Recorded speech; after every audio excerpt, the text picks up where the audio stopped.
খবর 24 সাথে আপনাকে স্বাগত। নতুন নতুন খবর জানার জন্য আমাদের চ্যানেলে চোখ রাখুন। নমস্কার সুধী দর্শকবৃন্দ, সুস্বাগতম আমাদের চ্যানেলে।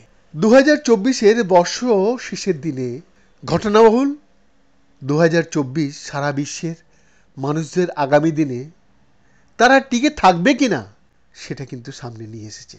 কাতারে কাতারে অসহায় মানুষদের লাশের স্তূপ যে ইঙ্গিত সামনে নিয়ে এসছে, যার বর্ণনা করতে গিয়েও হাড় হিম হয়ে যাচ্ছে। রাশিয়া ইউক্রেনকে শ্মশানে পরিণত করে দিয়েছে। মধ্যপ্রাচ্যের ধর্মীয় গোড়ামির আবহে হাজার হাজার মানুষের মৃত্যু। আর ইসরায়েল যেভাবে অন্ধ ধর্মীয় সংগঠনগুলিদের ব্যাকফুটে ঠেলে দিয়েছে, যেটা কল্পনা করাও দুরূহ ছিল। ফল হাজার হাজার অসহায় মহিলা শিশুসহ মানুষের অকাল মৃত্যু শিউরে দিয়েছে আমাদের। তবে বংশ পরার ক্ষমতার অলিন্দে থেকে ইরানের একনায়কতন্ত্র কিন্তু প্রশ্নের মুখে। আর আফ্রিকার অবস্থা অবর্ণনীয়। মাঝে ল্যাটিন আমেরিকা, ইউরোপের রাজনৈতিক ডামাডোলের মাঝে আমেরিকায় আবার ট্রাম্প এবং বিশ্ব ধনকুবের ইলন মাস্কের যুগলবন্দি 2025-এ অনেক চমক দেখাতে যে বদ্ধপরিকর তারও আভাস মিলেছে।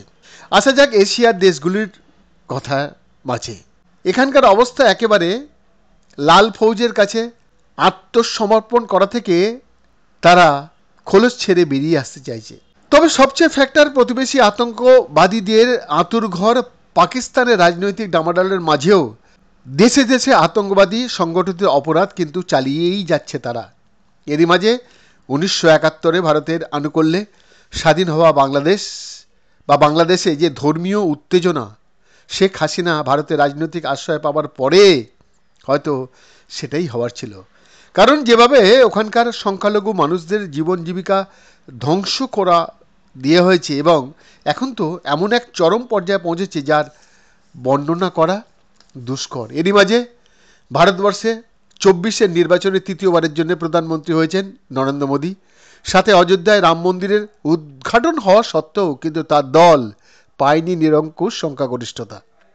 যাই হোক, বর্ষ শেষের দিনে ভারতবর্ষের সমস্ত রাজনৈতিক দলগুলির কাছে আমাদের কিছু প্রশ্ন। এক, ভোটের আগে জনমোহিনী ফ্রি দেবার প্রতিযোগিতার আড়ালে কি ভারতবর্ষের সার্বিক উন্নয়ন রুদ্ধ হয়ে পড়ছে না?